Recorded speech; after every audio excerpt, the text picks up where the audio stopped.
Hello, welcome everyone. I'm Melanie Lambert, Managing Director of Just Right Grants, and I am thrilled to host today's session for you today on one of the most essential yet misunderstood topics in grant writing and general operating support. Today, we're going to dig into what funders are really looking for, how to write a compelling general operating support request, and how to find those magical funders who say yes to those unrestricted dollars. As we get started, and some of our colleagues are still joining us, if you've been in my past webinars, this is one of my favorite parts. If you will share with me in the chat function where you're logging in from. I love to see where everyone is, how far out our reach is for folks, how close to home sometimes we are. I am joining you today from beautiful Northwest Georgia. I'm in Cartersville, and we are in a location where we just have wonderful access to all the great things that Atlanta has to offer, but we don't have the, we're far enough away that we aren't mingling too much in Atlanta's notorious traffic. Hello again, Janelle. It's good to have you join us again from Kansas.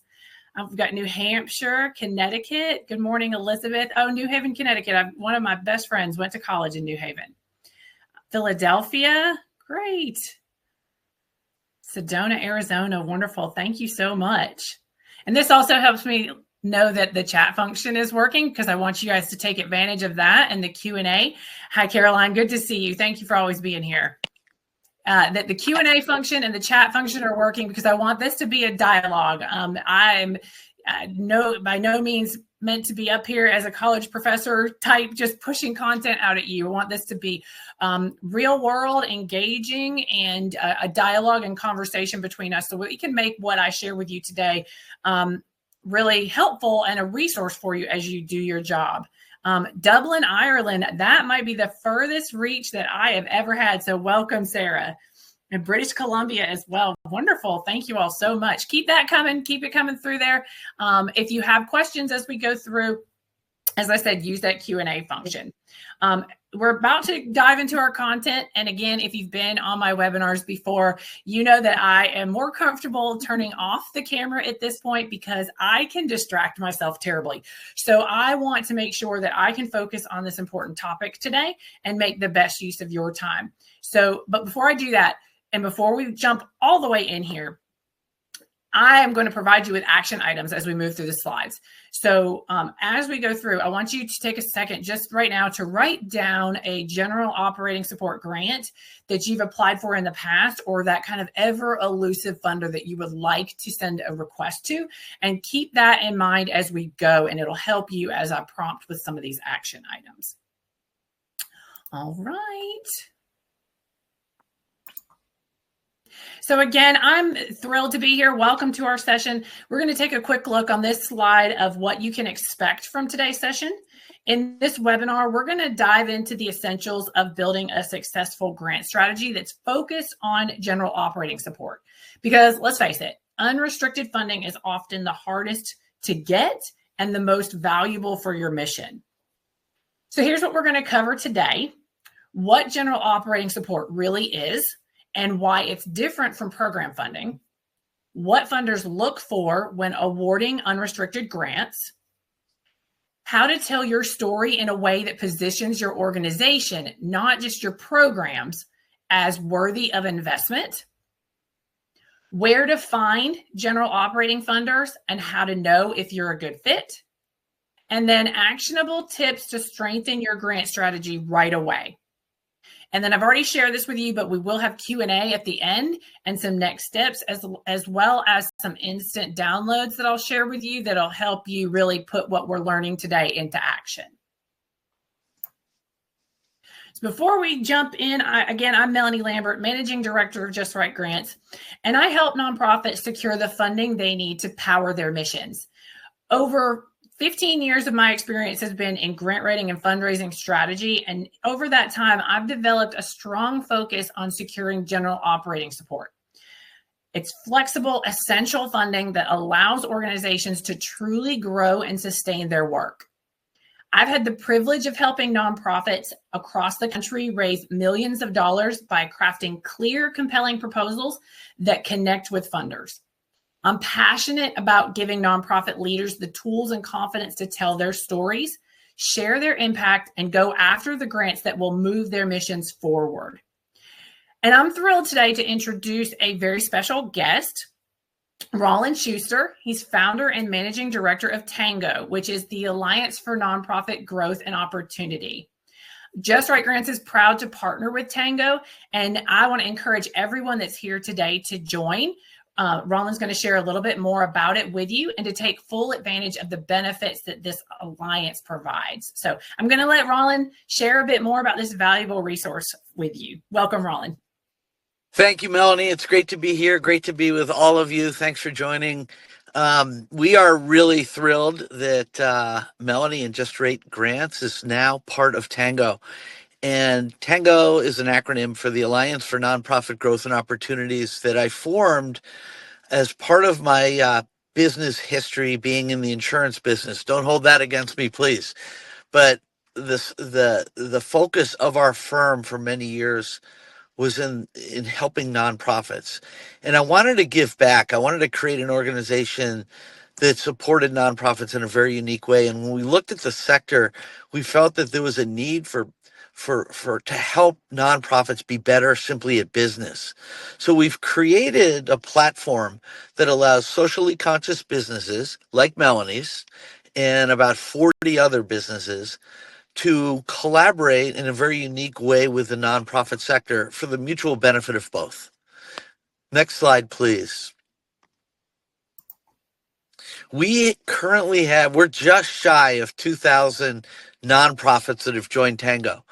This represents about almost 240,000 people that work in the sector. And it's that market clout or market influence that we are using to help support the sector in a very, very unique way. You know, the people that are part, or the firms that are part of Tango, all want to give back and support the sector through their professional endeavors. And our mission really is to build capacity, drive innovation, and create cost savings for everyone out there. Tango does not cost anything for a nonprofit to join. We've reversed the traditional order of, say, an association, in that we ask our partners, our for-profit partners, like Melanie's firm, to be part of Tango and pay for it, so nonprofits don't have to. And through that, we've been able to scale the amount of nonprofits we have in our platform and really start to deliver some very, very unique value to them. Next slide, please. So in a nutshell, how we're creating impact for the sector is really through three buckets. First and foremost, it's through business-oriented education. We see that oftentimes nonprofits struggle with staying with best practices, current emerging trends, leveraging themselves in the marketplace to be impactful, to stay current.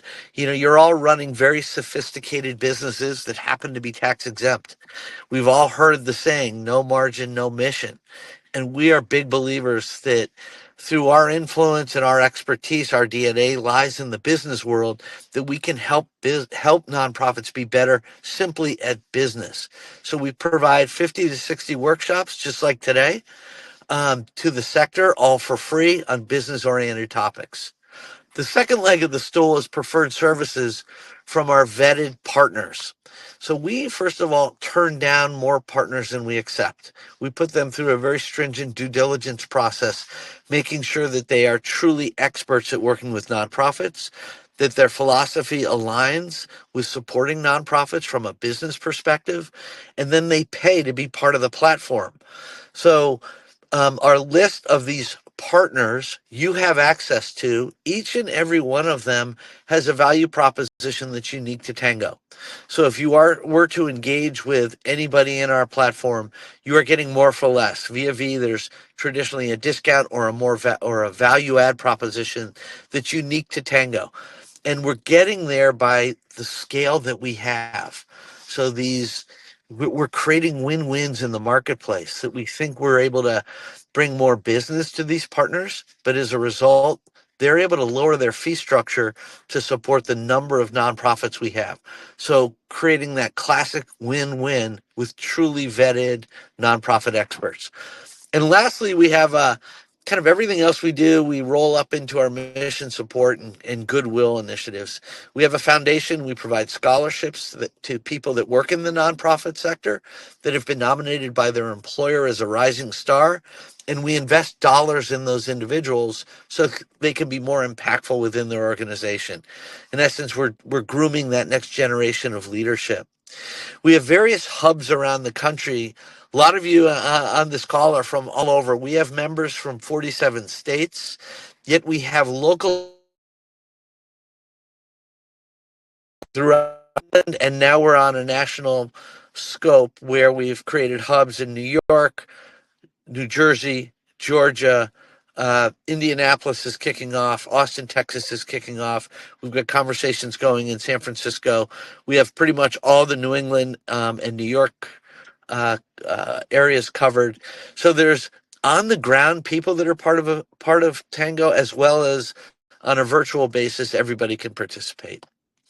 Next slide, please. This is a glimpse of our partners. And if you look at the wheel, those are the services that we currently represent. They tend to be professional services, again, from vetted experts in the field. Next slide, please. The Tango Foundation I spoke about. If any of you have rising stars, please look to our website. We welcome your nominations.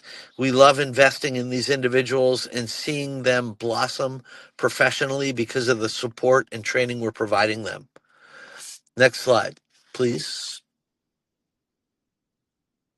So, in a nutshell, I encourage all of you to be part of Tango. The bigger we get, the more we can do to support the sector.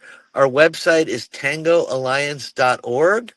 And now I'm going to turn you back over to your guest here, your key speaker, Melanie. Melanie, thanks again for being part of Tango. You add a very rich approach to what you're an expert at, which is helping nonprofits find money. So thank you, everyone. I appreciate it. Have a great day and enjoy the seminar. Thank you so much, Roland. It's been a pleasure to have you join us today. I highly encourage you as a nonprofit leader to consider membership in Tango and to take advantage of the wonderful benefits that it provides. And it's free. I mean, it's really, to me, it's just a no-brainer to be part of. So I appreciate your time so much again, Roland, and look forward to seeing you soon. And speaking of helping nonprofits thrive, we're going to dive right in now into one of the most powerful but often underused tools in your fundraising strategy, general operating support. So as we begin this section, I want to start with a question. What keeps your organization running when no one is watching? It's not just the big visible programs or the impactful stories. It's the people behind the scenes, the systems that hold everything together, and the unglamorous but essential expenses like rent, insurance, technology, and administrative time. That's what general operating support, sometimes we call it GOS, so you'll see that on here for short, is all about. These are the flexible funds that give your nonprofit breathing room. They keep your lights on, your team paid, and your programs running smoothly. GOS is the fuel in your tank, not just the GPS that tells you where to go. But here's the challenge. Many nonprofits still hesitate to ask for it. So why? I know why. I've been around for a long time. It's because we've been conditioned to believe that funders only want to support direct services or program-specific results. We assume that funders won't cover staff salaries, rent, or internal capacity building needs. But here's the truth. The tide is turning. Funders, especially since 2020, are increasingly acknowledging that strong organizations create stronger outcomes. And they're recognizing that tying every dollar to a specific program really limits a nonprofit's ability to adapt, grow, and innovate. Let's take the Ford Foundation as an example. In 2020, they committed $1 billion to general operating support grants because they saw the need to build durable, resilient nonprofit infrastructure, not just fun projects. And they're not alone. The MacArthur Foundation, Open Society Foundations, and Packard Foundation have all increased unrestricted giving. Even community foundations and corporate giving programs, which are traditionally more restrictive, are shifting.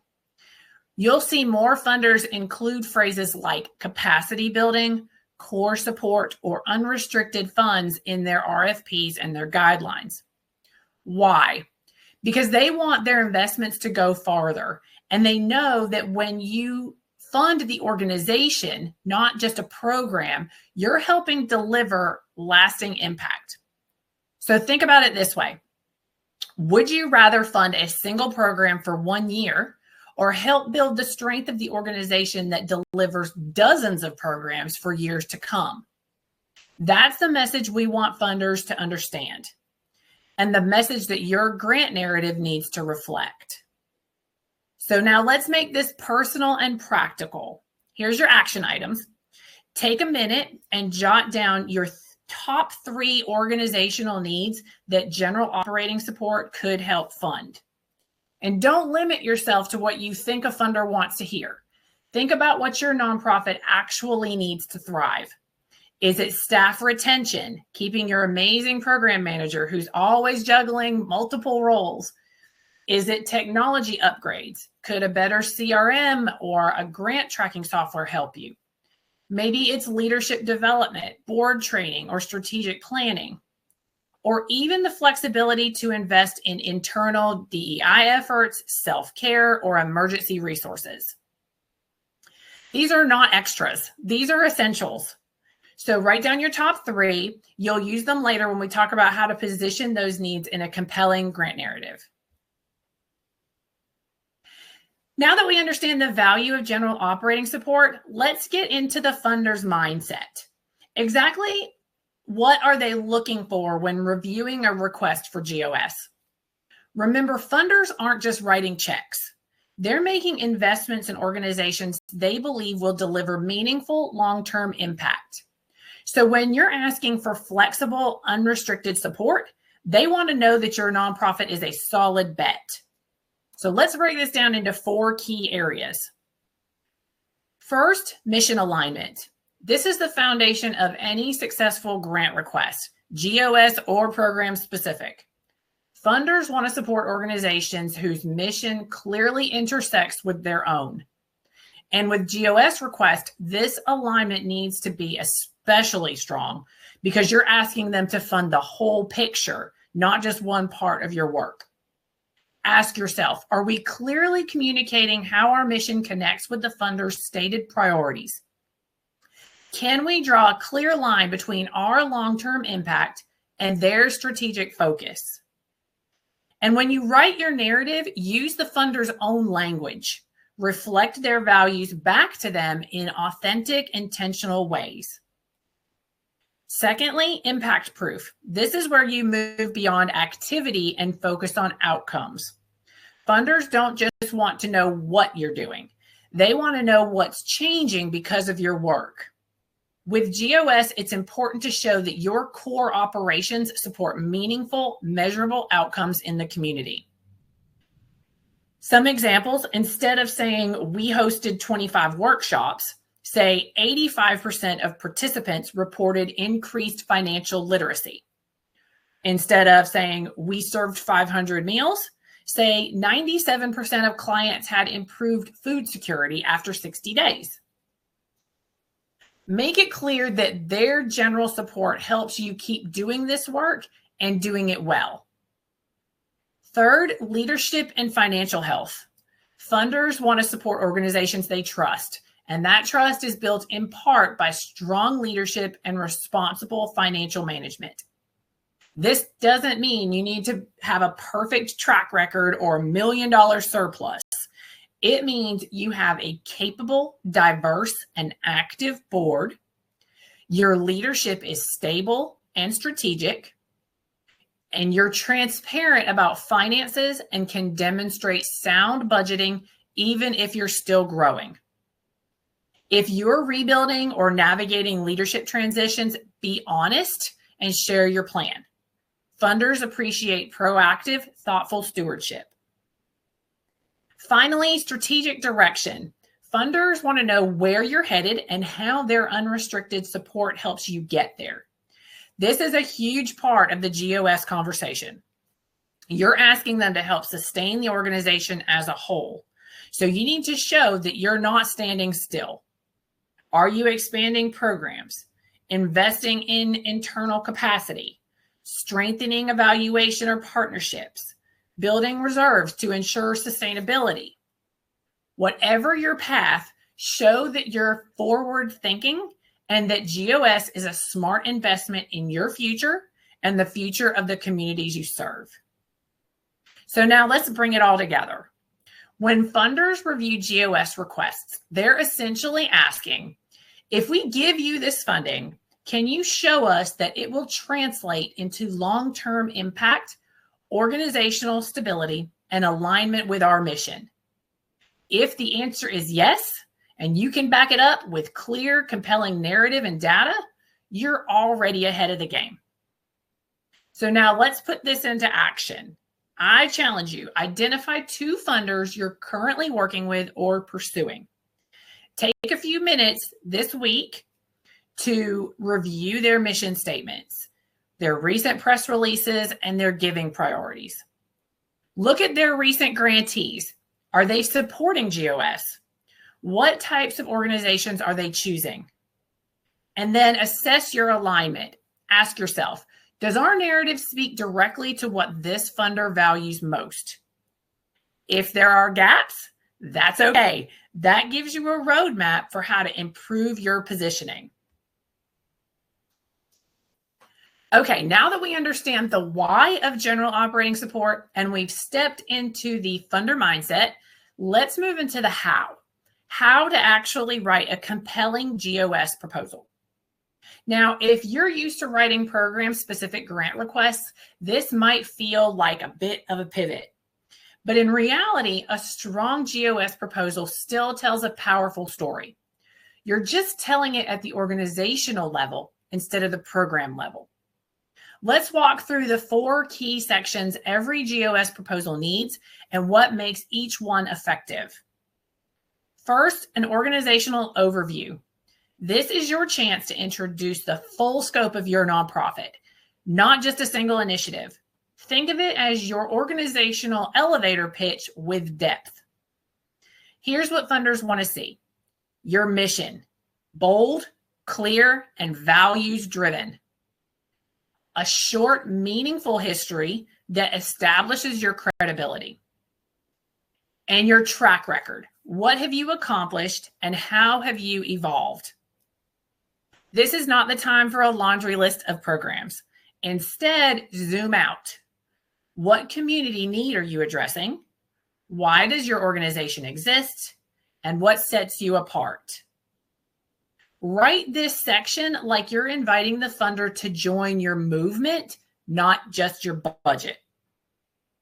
Secondly, a statement of impact. This section is all about proof. If you're asking for unrestricted support, the funder wants to know that you can deliver across all areas of your work. So what should you include? Quantitative data.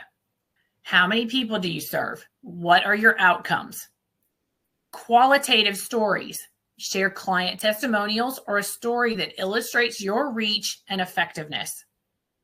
System level outcomes. If applicable, describe the bigger picture, how your work leads to lasting change. So here's an example. Last year, we supported 250 youth through mentoring and 90% improved academic performance. But beyond the numbers, it's stories like Jordan's, a high school junior who now dreams of becoming a teacher, that illustrates our mission in action. Funders want to know that you're not just doing good work, you're doing it well. Next, why GOS matters. This is the heart of your proposal. Explain how general operating support fills the gaps between what you have and what you need to keep your mission moving forward. Some examples, You could say, while our restricted program funding supports direct services, GOS would allow us to invest in staff retention, board development, and the financial management systems needed to scale our impact. Or you could say, we currently lack unrestricted resources to build a robust evaluation process across all programs. GOS funding would help us close that gap and better demonstrate our effectiveness. Be honest here. Funders appreciate transparency when you explain where the gaps are and how GOS can help close them sustainably. This is not a weakness. This is a case for your support. GOS is a smart investment in your infrastructure, not a bailout for underfunded programming. Next, accountability.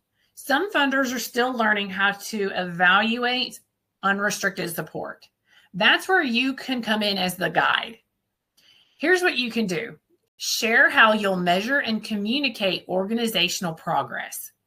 Point to your existing evaluation tools, dashboards, or your strategic plans. Offer a simple reporting process that helps the funder be kept in the loop. Quarterly updates, annual reports, or storytelling through impact data.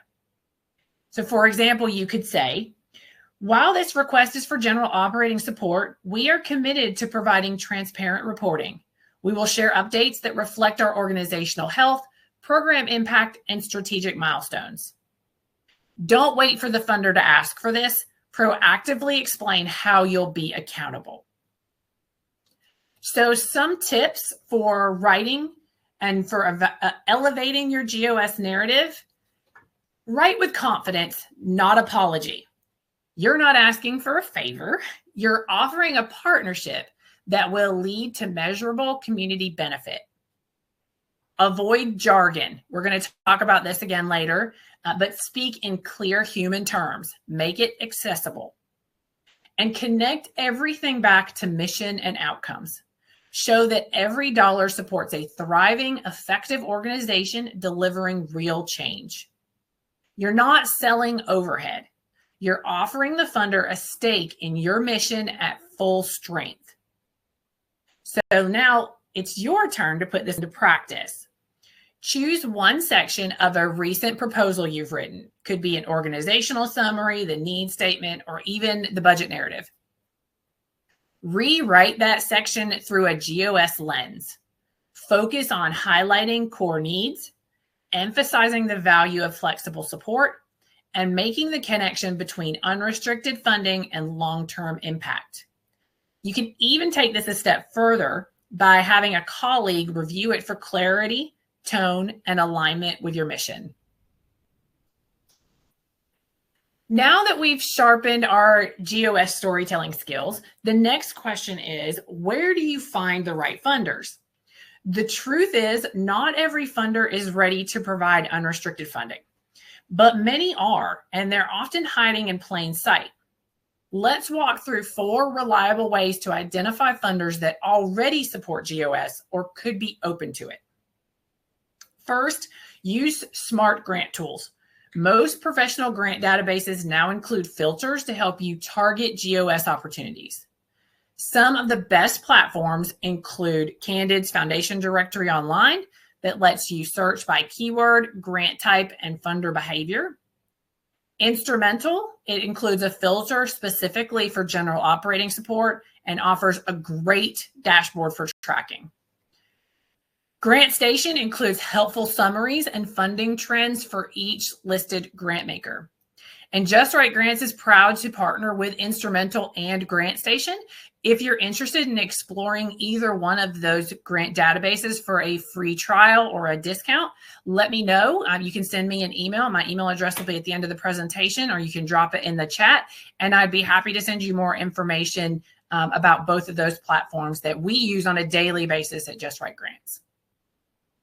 My pro tip here for finding these funders in these databases is to use search terms like unrestricted, core support, general operations, or capacity building to find those aligned opportunities. Next, IRS Form 990s are gold mines of funder behavior, and they're free.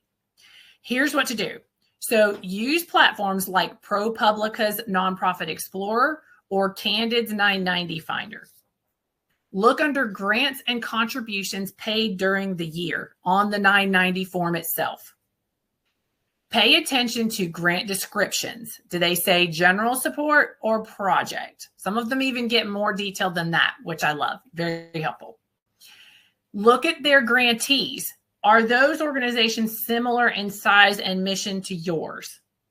So for example, if you find that a funder gave $50,000 for general support to a youth mentoring nonprofit in your region, that's a solid lead, even if their website isn't explicit. Next, funder websites and grantee lists. Funders don't always shout, "We fund GOS" on their homepage, right? But the language they use is revealing.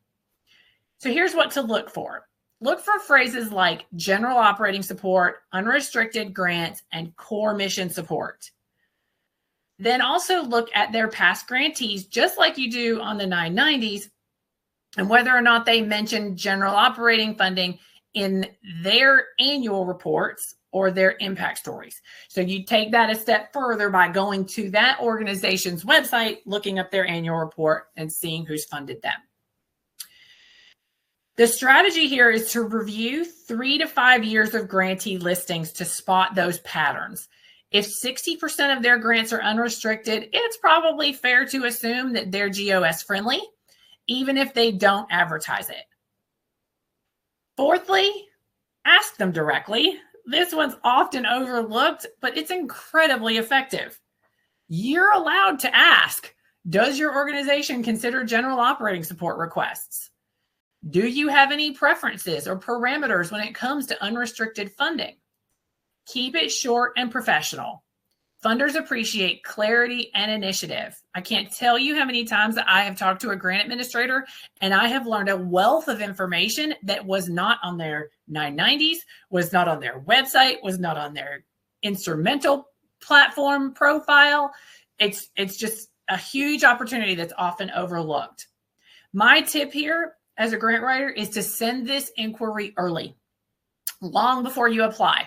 Some funders are flexible, but only if you can make the case first. So you may be able to work around some of those restrictions on their website and get permission to submit a general operating support request, but you're not going to know that unless you've talked to them long enough in advance to get that green light. So the action item here is choose one funder you're either applying to or considering, and we can go back to that first one you identified at the beginning of the presentation, and then go to their website.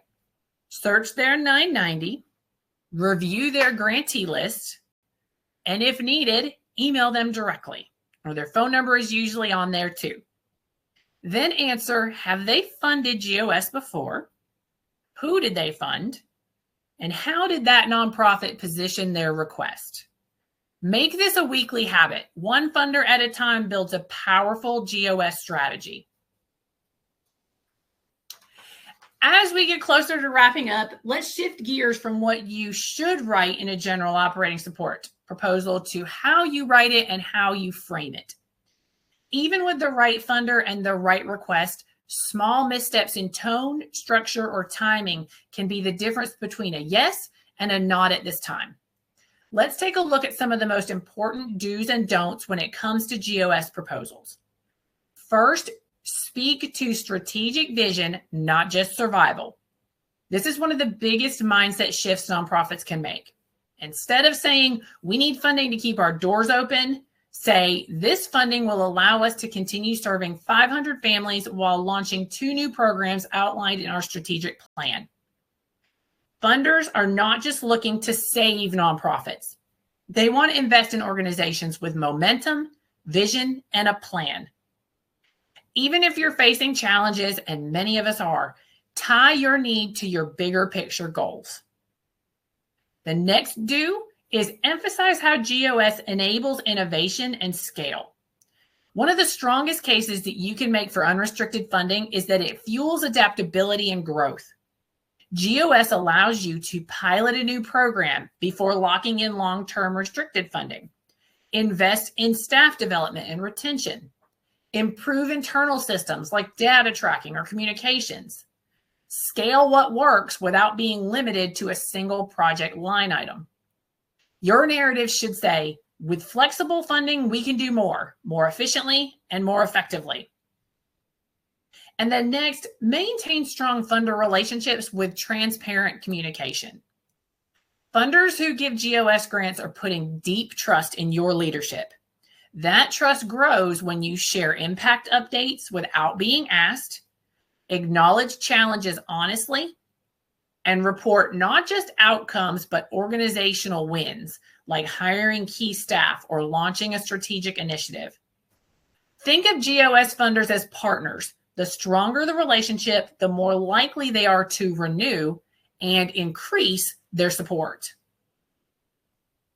Next, avoid using vague or desperate language.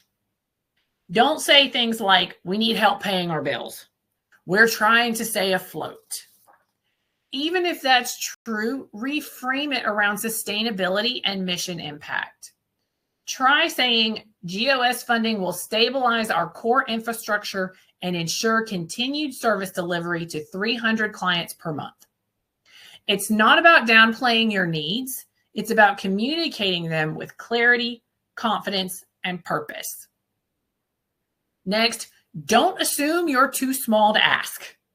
Many small and grassroots nonprofits think GOS is only for big budget organizations. That's not true. In fact, many foundations are increasingly directing flexible funding to smaller organizations that are embedded in the community, led by people with lived experience and doing high impact work with limited resources. Make the ask. Lead with your mission. You may be exactly who the funder is looking for. Don't wait until you're desperate to apply. This is an easy trap to fall into, especially for small teams or newer organizations. But here's the truth. Crisis is not the best case for GOS. Make your GOS case proactively when you're planning, expanding, or strengthening, not when you're scrambling to plug a budget hole. If you've waited too long in the past, that's okay. But moving forward, try to make GOS part of your funding plan, not just rely on it as a last resort. So your action item here, take 3 to 5 minutes after today's session and reflect.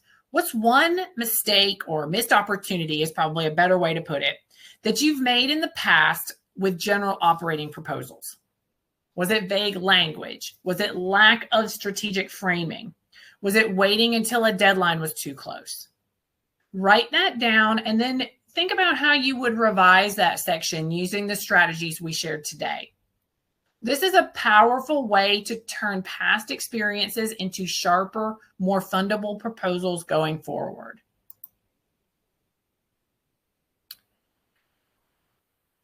So before we wrap up, I want to invite you to take the next step in your grant writing journey and keep the momentum going from today's session. If you've invested your time today, then you believe in your mission. And now is the perfect time to turn that passion into action with our Grant Writing Bootcamp. This 6-part on-demand training series is designed to help you build on what you've learned today, strengthen your grant writing skills, and move from inspiration to implementation at your own pace. And here's the best part. So we're offering a special 25% discount exclusively for our webinar attendees. With your one-time membership, you get lifetime access to the full bootcamp series, hundreds of dollars worth of downloadable resources that includes templates, samples, cheat sheets, and more, access to our private Facebook group for networking and collaboration, and exclusive discounts to the top grant writing platforms like GrantStation and Instrumental. Normally, this is already an incredibly affordable training option, but with today's offer, you get to lock in that 25% off. And this is a limited time. So if you're ready to put what you learned today into practice and position your organization for funding success, now is the time to enroll. You can click on the offer that's here within the webinar, or you can visit justwritegrants.com/grant writing bootcamp to sign up today. Let's turn your mission into funded action together. As we come to the end of today's session, it is important for us to keep that momentum going. Writing strong general operating support proposals and building those funder relationships is a process, and having the right tools makes all the difference. To help you take immediate action, I'm going to share a set of practical resources designed to simplify your next steps and help set you up for success. So we've got the GOS proposal template. This template breaks down each critical section of winning a general operating support proposal. It's fully customizable for your organization's unique story, needs, and goals, helping you save time and increase confidence when writing. Then we've got the funder list, 25 foundations known to fund general support. So not all funders accept general operating requests. We talked about this. So this curated list will help you focus your efforts on foundations with a history of providing flexible, unrestricted grants. Use this as a starting point to research these funders and see if they align with your mission and your funding priorities. Before you submit your proposal, our GOS grant checklist will help you ensure you've covered all the bases, from clearly articulating your impact to tying your request to your strategic plan. It's a simple but powerful way to strengthen your application and reduce last-minute stress. So I've just shared the instant downloads, and I just saw a question as well. I've shared the slides with you here too, so you should be able to access those. If you have any problems, let me know. I can also send them to you via email if you have any hiccups with downloading those. So here's your action steps on this slide for the next 30 days. Download the instant downloads here that includes the checklist and the funder list. And then choose one funder from today's list or your own research, and then prepare and submit a strong targeted general operating support proposal to that funder in the next 30 days. Taking this one focused step will put you on the path to greater financial stability and programmatic impact. And I'm excited to hear about your progress. I would love for you to share it with me afterwards. I want an inbox full of GOS application win stories. Now let's take a minute and open up the floor for your questions. Feel free to drop them in the chat. And whether you're wondering how to word a tricky proposal section, how to approach a specific funder, or how to recover from a rejected application, I am here to support you. I'm going to poke over to the chat here. I always come prepared. I know everybody's, sometimes you're nervous to get on the chat. Please don't be nervous. Some of the questions that I get about general operating a lot that I can share with you. How specific should you be when you're outlining your general operating needs? We talked about this a little bit, but be clear and concise, right? You don't need to share every line item in your budget in a narrative, but you do want to connect your needs like staffing and capacity building and technology with how they directly support your mission. What's the best way to report impact on unrestricted funding? Focus on those outcomes, number of clients served, growth in capacity, how you've been able to reach operational goals and operational metrics. Staff retention numbers are a great way to show that general operating support has been a successful investment. Program expansion, tech improvements, and things like that. Any other questions? Jim, I can email them to you. Jim is asking if we'll email the slides and the instant downloads. Yes, they should still be available for you to download there in the webinar platform. But if you have any issues with that, I'll make sure to stay on top of the chat. If you can't do that, let me know in there, or you can send me an email. Caroline has a question. Is the tide turning information based on observations working with nonprofits? Where does that information come from? Yes. So I can get you more information, more specifics on that. But part of it is from having conversations with grant administrators who are telling me that, we saw a lot of really interesting things happen in our pandemic and post-pandemic world in the nonprofit fundraising community, particularly with grant writing. So I'm sure that you all remember that when the pandemic happened, we saw a shift dramatically to initially in grant writing program specific funding. Foundations across the country were like, we want to fund food pantries and job, helping people secure their jobs. And, it was very specific things. And a lot of funders actually changed their funding priorities, which was hugely challenging for nonprofits that had established relationships with foundations that those priorities no longer matched their mission. So we saw that really dramatic shift, navigated through that, and then saw it starting to the pendulum swinging back towards the center a little bit. And now the conversations that I'm having, and a lot of this is driven by the larger, more nationally recognized name foundations that I mentioned earlier, that they try to turn, in essence, sometimes their direction will turn the direction of other private foundations, where they are starting to share that they've realized, in essence, they've handcuffed a lot of nonprofits in that they're only supporting program.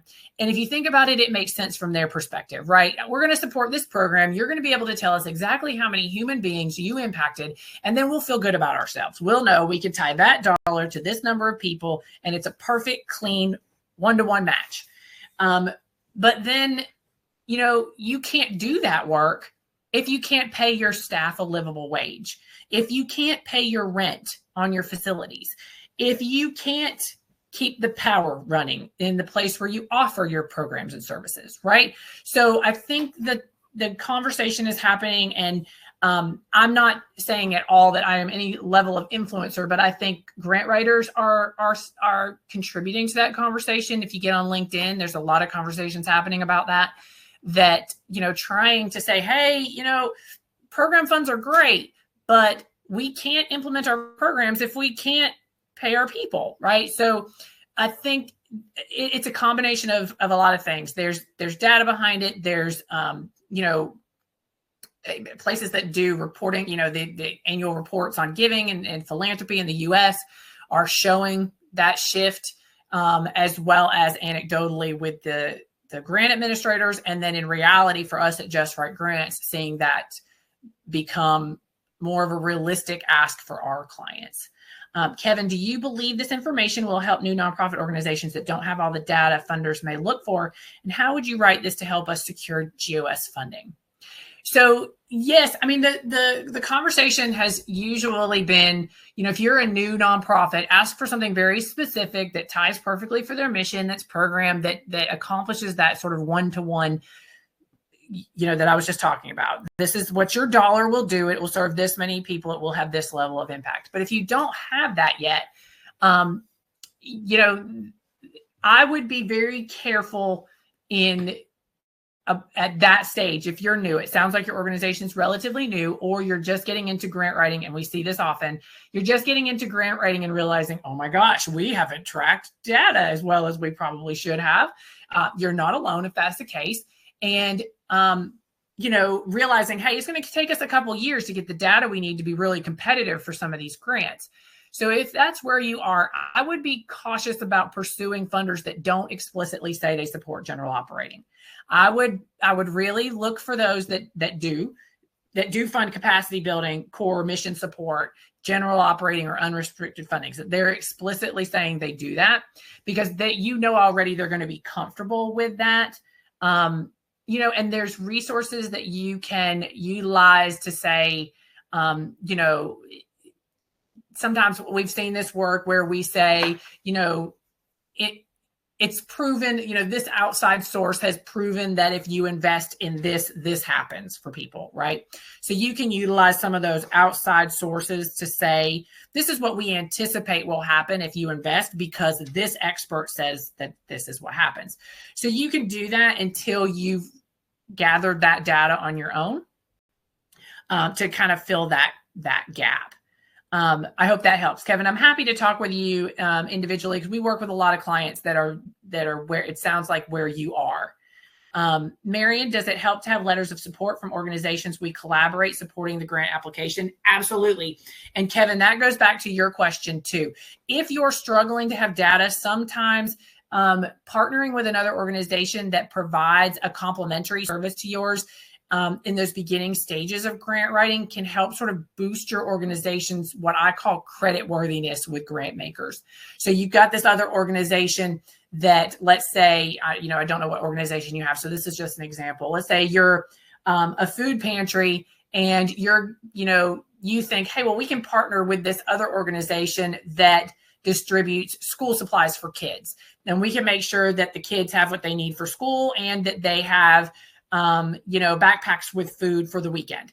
And we're partnering with them. And then you could pursue grant funders as that partnership and fill the gaps that you have with that data, with some of the data from that other organization that might be around a little bit longer than you, or might, have a bit more robust data until you get there. Marion, absolutely. That's a great question to ask. Letters of support. I think letters of support are always helpful.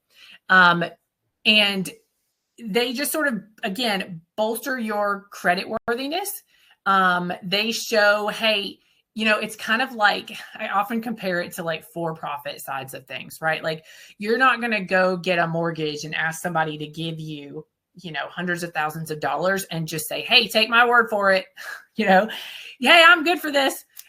You have to have backup to say, yes, this organization is financially stable. Yes, this organization is doing good work.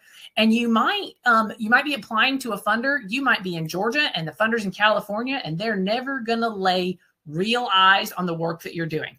They're going to be looking at the internet, talking to you on the phone and reading your proposal, and it's all going to be a bit disconnected, right? So when you have those letters of support from other organizations that they can say, oh gosh, Habitat for Humanity supports what they're doing. Okay, that gives them a little bit more credibility since, they're new to us or they're a newer organization. If Habitat is willing to put their name next to theirs, then that helps us feel more confident about investing in them. Shannon, I'm sorry if it looks like, let me try something real quick. I'm going to remove the offer for the boot camp, and it's showing me that the slides are currently sharing. You should be able to see those to be able to download them. If you don't, I'll just send an email to everyone that's attending here today and with those as attachments. And then you should also be receiving them when you get the follow-up email with the recording tomorrow. But there should be an option that shows you where to download those. And I apologize, I'm not seeing how to direct you better. Bailey, any advice for foundations that do not accept unsolicited proposals? That's a whole different webinar that, thank you for asking that I am happy to do. And we can talk offline. There are ways, sometimes we do not accept unsolicited proposals is a hard, fast, solid wood door slammed in your face with like 3 deadbolts on it, and you're not going to get in. In some cases, there's opportunities for you to submit a letter of interest to that organization. Sometimes that's a dead end, but you might be able to do that. And I always tell our clients that are interested in pursuing those, go to Instrumental or Grant Station or Foundation Directory and pull down, or even on their 990s, you can see it. Sometimes the 990s are a couple years old that you can have access to, but go look at their key people. Who is their executive director? Who is on their board? Who is on their review committee? You can see all that on their 990s for free, or you can see them in really prettied up profiles on the Instrumental and Grant Station platforms. And then share that with your board and ask them to go to LinkedIn and type those names into the search function in LinkedIn and see if anyone can make an introduction. See if they have any sort of connection to the people at that foundation that they can make an introduction. This works really well if the foundation you're pursuing is relatively local or regional. But in some cases that doesn't matter, right? You might have this connection that you're like, hey, I didn't know that you knew such and such at this foundation. We'd love to get in front of them. So that can be an opportunity too. But if that's something that would be helpful to include in a webinar or a future, we offer Coffee with a Consultant, which is kind of like a little 15-minute live stream. Haven't done one in a while, but that's a great topic that I think I could cover in one of those. in the future and share a little bit more information from you or for you. All right. So thank you so much. If you have any other questions and you think of anything else, feel free to email me or give me a call. There's my information on the screen. I love talking shop. I would love to hear any questions as you let this information sort of marinate and as you put those action steps into reality at your nonprofit. You know, and I would love to hear too in the chat, not just your, let me jump back over to the chats. Okay, great. It looks like some people were able to get the downloads to work. Great, great, great. And I'm happy to, if you have any questions about the grant writing bootcamp, I think that's a great option if you're looking to enhance what you're doing.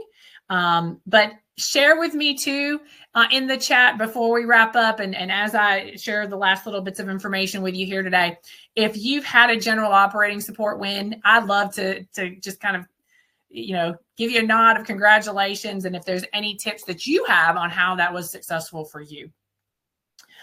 So on behalf of Roland Schuster of Tango and the Just Right Grants team, thank you so much for joining today's session on writing compelling general operating support proposals and finding funders who say yes to those core needs. I hope you're leaving here today with clarity, confidence, and a few concrete next steps. Before you go, don't forget, again, those instant downloads. I'm going to share them with everybody if you weren't able to download them. Sometimes they're, I forgot this part. If you've got pop-up blockers internally in your computer system at your nonprofit, you won't be able to do that. I remember that now. But I will send them. I will make sure you get them. If you don't receive them from me by the end of the day tomorrow, send me an email specifically, and I'll make sure you get them.